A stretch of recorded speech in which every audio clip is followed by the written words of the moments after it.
Hello, everyone. My name is Jeff Spraggins, and I want to take the opportunity to discuss Halley's Comet in my presentation in our astronomy class. There was a lot of options I could have chose from, a lot of stuff out there in the galaxy that would have been very interesting. However, I felt that Halley's Comet was, to me, the most interesting. Reason B is because it's a phenomenon that really occurs here that we can see that I will discuss later in my slide presentation. And I'm always fascinated with comets. So hope you guys like this, and we'll continue.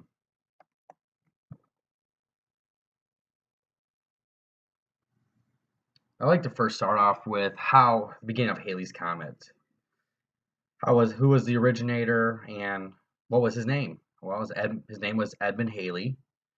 He was born in 1656 in Hagerstown, a village north of London. Mr. Halley attended the Oxford University in 1673. He actually became one of the top geniuses alongside with Sir Isaac Newton. During his time at Oxford, he became a brilliant scholar and was taken underneath the wings of John Flamsteed, a professor there at the university. Edmund Halley went on a 2-year trip with his father to the island of St. Helena to study the southern stars, while John Flamsteed studied the northern stars. Before this trip, though, his father did not want to go. However, his father ended up giving in and going with his son for 2 years to help him study the stars. After Edmund Halley conducted his studying, he returned to London, where he was presented with the highest of honors from the Royal Society and King Charles II. Very prestigious award for someone of such a young age to accomplish. Um, you know, Edmund Halley was an intelligent scholar, and many of us know of Halley's Comet. However, we don't know enough about Edmund Halley, so I hope this presentation will discuss more with him. Here is Edmund Halley pictured in 1687.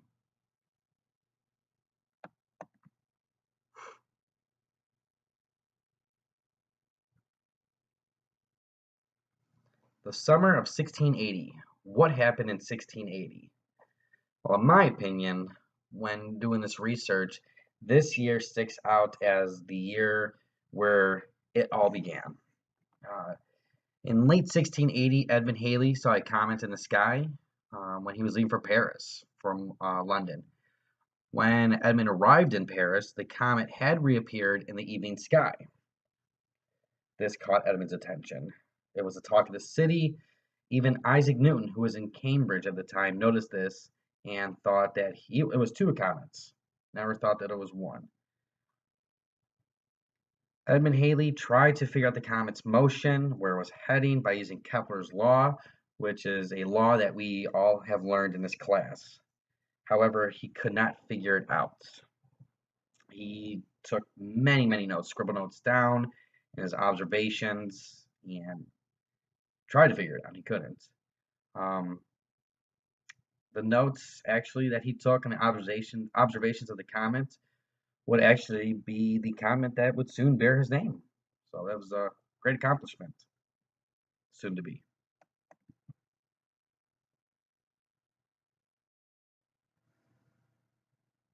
And there's Halley with the comet, known as Halley's Comet.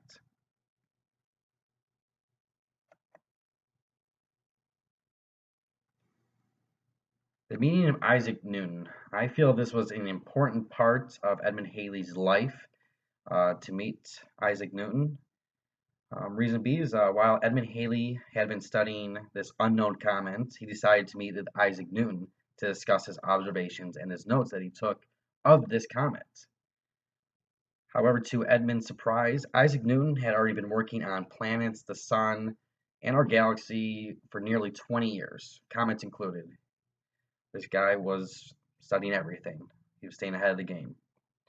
The two collaborated on actually creating the greatest scientific book known as the Principia.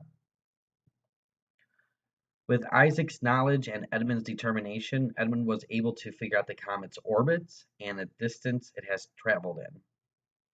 He was able at the time to first figure out that the comet first appeared in 1531, 1607, and 1682. He predicted that the comet would come across Earth's orbit every 76 years. He did predict that the comet would come back in 1758. However, Edmund Halley did pass away at the age of 85 in the year of 1742. And as he predicted, the comet did appear in 1758 on Christmas evening.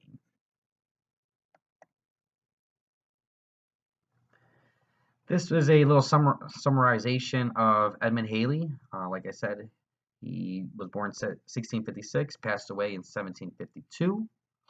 He studied Newton's theories, charted the southern hemisphere, cataloged 341 stars. He helped Newton publish the book, and he did help him financially. He did notice that Venus's path could be seen. He calculated the comet's orbit, demonstrating that comets have an elliptical path around the sun and return to the same point. He also projected that the comet would return every 76 years, and that would be an estimation. So the beginning of Halley's Comet. 1758, the year the comet's of return. Edmund Halley did predict this phenomenon that would come around every 76 years and was actually correct. However, we are lucky to see this comet once our lifetime, possibly twice if we are lucky. Two French astronomers were able to confirm Edmund's prediction when they waited and actually saw the comet appear that Christmas evening. And there's the two geniuses at that during our time would be Isaac Newton and Edmund Halley.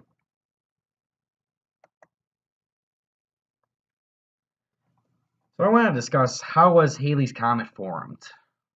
Well, like many others, Halley's Comet is estimated to be 4.6 billion years old. Halley's Comet was not able to form like other planets and was actually pushed out towards the outer belt known as the Kuiper Belt and the Oort Cloud. Halley's Comet, like many others, is made up of icy material. From studies, it has been determined that Halley's Comet was pushed out of the Kuiper Belt, by a passing star, and the comet was sent into the inner solar system. Since then, it has been sent into the inner orbit. The comet can be seen every 6 years as an estimation. In doing more research, it actually was determined that Halley's Comet was first discovered in 240 BCE. This would be known as Kuiper Belts, Halley's Comet's orbits. If you notice, you see Neptune, Uranus's, Saturn's, Jupiter's, Mars, and Earth's orbit. And in the bottom right, you see where the comet's Halley position is, where it travels. So in all those years, that's where the comet was seen traveling, and you see that it does come across Earth's orbits. So Halley's Comet and body of work. What does Halley consist of, and why can we see it? Well, Halley's Comet is a large comet. It's shaped like a peanut. It is roughly about 9 miles long and 5 miles thick. Its color is darker than coal and is made up of ice. It only reflects 4% of the sunlight and loses 0.01% of its material in orbit. Therefore, it is projected to orbit for centuries, barring any setbacks or phenomena that most likely won't happen. The comet does shine bright when it passes by the sun, as it will let off dust, gases, waters, and vapors. The shed of debris from the comet form its coma and tails. The coma and the tails shed most of the light when we do see it pass by.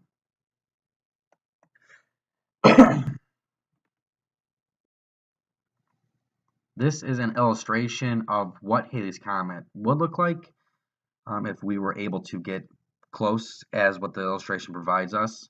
So as you can see, it does kind of very a peanut shape.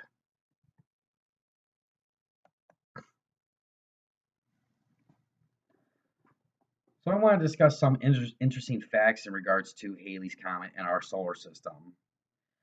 During Halley's orbit, it has come and could come close to hitting Jupiter or any moon, and it could alter its projected path.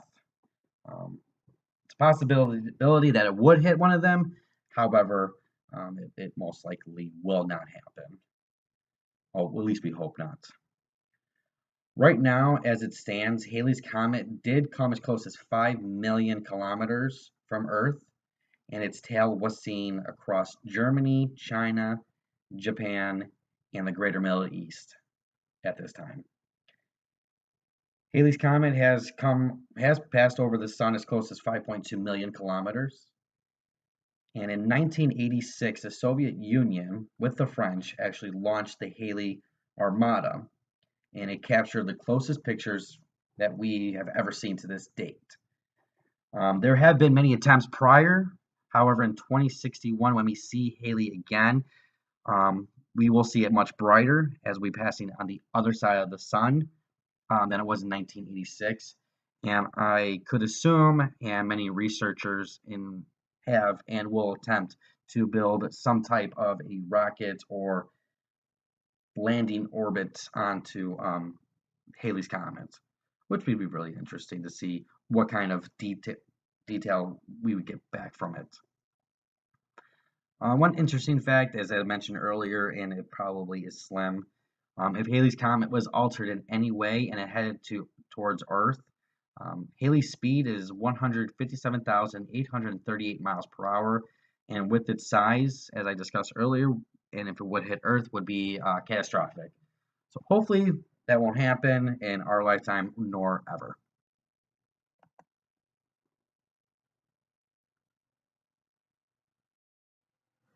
As I mentioned, this was the closest picture taken by the Soviet and the French with the space machine that they had out there. This was the closest pictures that they got. So interesting picture. Looks small in size due to the fact that we're at a distance from there, but it was one of the closest pictures that we've actually received and seen of Halley's Comet.